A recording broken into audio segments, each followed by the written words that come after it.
সম্মানিত সুধী মণ্ডলী, সবাইকে ভালোবাসা এবং শুভেচ্ছা জানিয়ে আমি একটি চাঞ্চল্যকর খবর আপনাদের সামনে উপস্থাপন করব।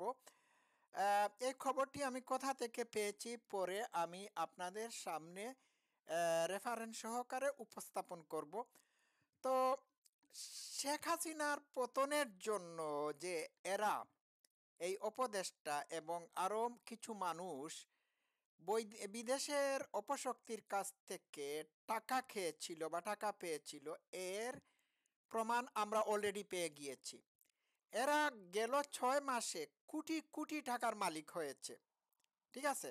তো প্রথমত আমি যার নাম এইখানে যাকে আমি আপনাদের সামনে উপস্থাপন করব, সে হচ্ছে বাংলাদেশের প্রাক্তন উপদেষ্টা নাহিদ ইসলাম।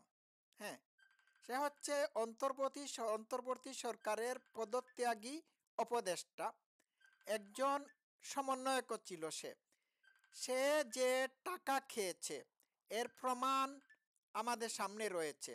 তো প্রথমত আমি আমি তার হিসাবটা দিচ্ছি কত টাকা খেয়েছিল নাহিদ ইসলাম। আচ্ছা দেখেন,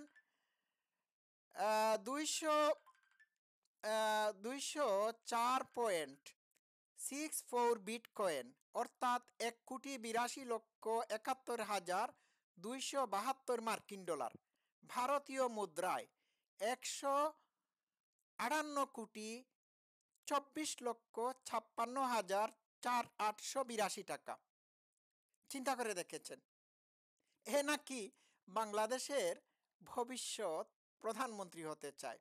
ভাই, 6 মাসের ভিতর বিদেশ থেকে এতটা এত এত সে কোটি কোটি টাকার মালিক হয়েছে।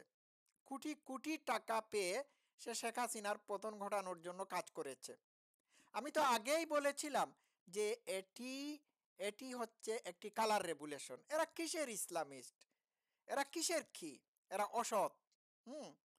একটা বৈধ সরকারের পতন ঘটিয়েছে মানে টাকা খেয়ে কয়েকদিনের ভিতর কোটি কোটি টাকার মালিক হয়ে গিয়েছে। চিন্তা করে দেখেছেন। তাহলে শেখ হাসিনার পতন ঘটানো ছিল তাদের জন্য একটা বিজনেস স্বরূপ, ব্যবসা। আরেকজনকে দেখাই, এই দেখুন, এই যে দাসবিন দাস দাস সরি দাসবিন শফিক কেরানি, প্রধান উপদেষ্টা বুইড়া হাটাস ডাকাইত মোহাম্মদ ইউনূসের প্রেস সচিব। সে কত টাকা খেয়েছে দেখুন, কত টাকা বিদেশের কাছ থেকে পেয়েছে দেখুন। 93.06 বিটকয়েন, অর্থাৎ 82,63,382.75 মার্কিন ডলার, ভারতীয় মুদ্রা 71,96,21,949 টাকা। চিন্তা করে দেখেছেন, এই দাসবিন শফিক কোটি কোটি টাকার মালিক হয়ে গিয়েছে। আরেকটা দেখাই, আরেকজন আসিফ মাহমুদ সজীব ভুইয়া। এই যে এটার নাম হচ্ছে আ-আ-এ-উ বাক প্রতিবন্ধী বুদ্ধি প্রতিবন্ধী উপদেষ্টা। সে পেয়েছে 133.8 বিটকয়েন, অর্থাৎ 1,13,80,943 মার্কিন ডলার, ভারতীয় মুদ্রায় 103,46,59,526 টাকা।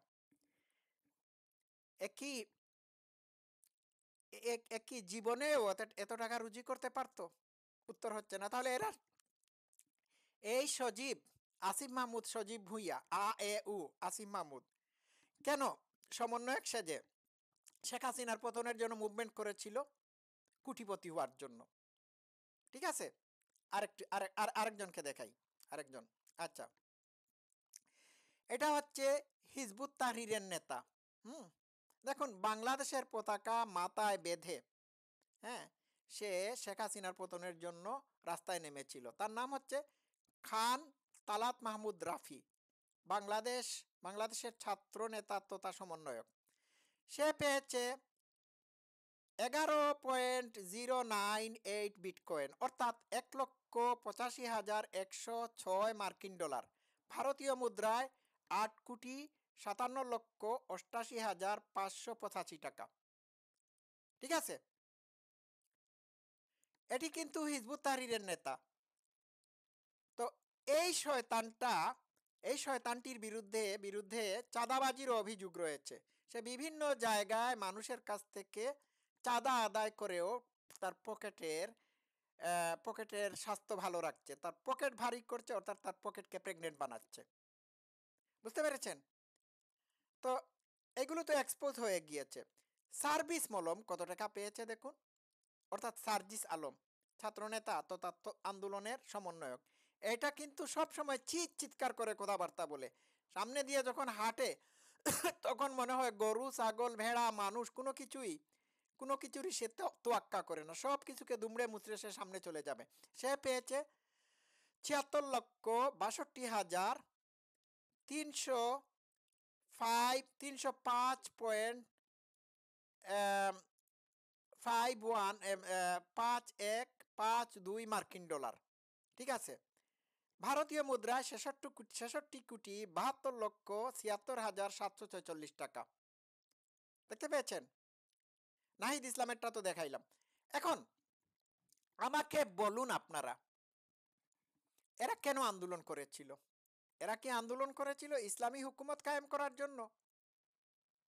এরা কি আন্দোলন করেছিল তাদের উল্লেখিত তথাকথিত স্বৈরাচারী সরকারের পতন ঘটানোর জন্য? যদিও আমি স্বৈরাচারী কোনো অবস্থাতেই বলতে চাচ্ছি না, শেখ হাসিনা ছিলেন বাংলাদেশের জন্য ব্লেসিং। আচ্ছা, এগুলোর জন্য তারা করেছিল না।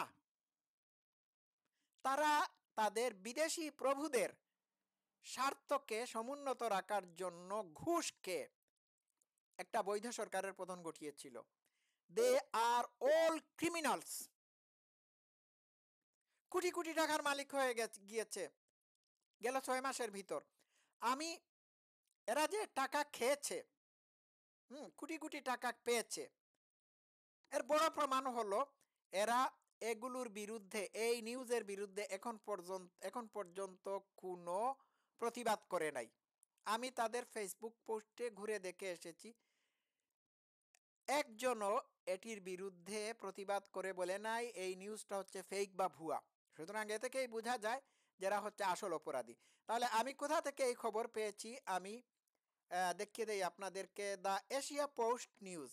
হ্যাঁ, দেখতে পাচ্ছেন, আমি টাইটেলটা একটু হাইলাইট করি।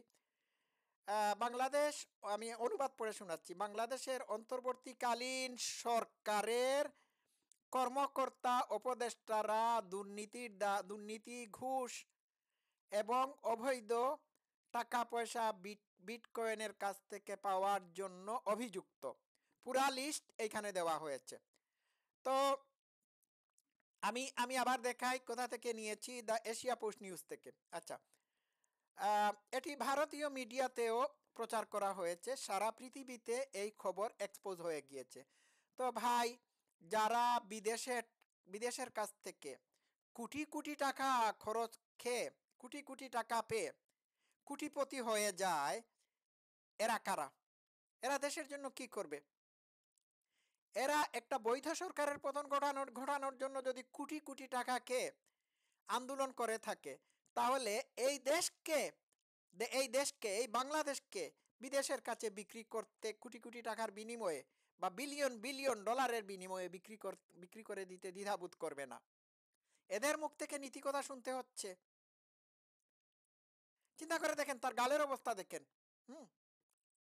এই দেখুন, তার গাল, শরীর সবকিছু প্রেগনেন্ট হয়ে গিয়েছে, পকেট তো প্রেগনেন্ট হয়েছে। এরা সবাই দুর্নীতিগ্রস্ত। আর কি বলবো আপনাদেরকে, হাতে নাতে প্রমাণ দেখালাম। That is it. এদের মুখে আবার বড় বড় কথা।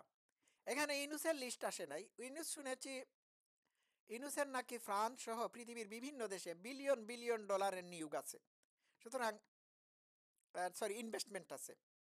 সুতরাং ইউনুসের কথা নয়, বাদ দিলাম। তো একটা কর ফাঁকিবাজ, দুর্নীতিবাজ, সে এই দুর্নীতিবাজদেরকে নিয়ে ক্ষমতাসীন হয়েছে। দেশের 12টা বাজবে নাকি 24টা বাজবে নাকি দেশ শেষ হয়ে যাবে, সেটা পরের বিষয়। খেয়াল করেছেন? এই হচ্ছে আসল কথা। সবাই ভালো থাকবেন। Love you all. Thank you so much.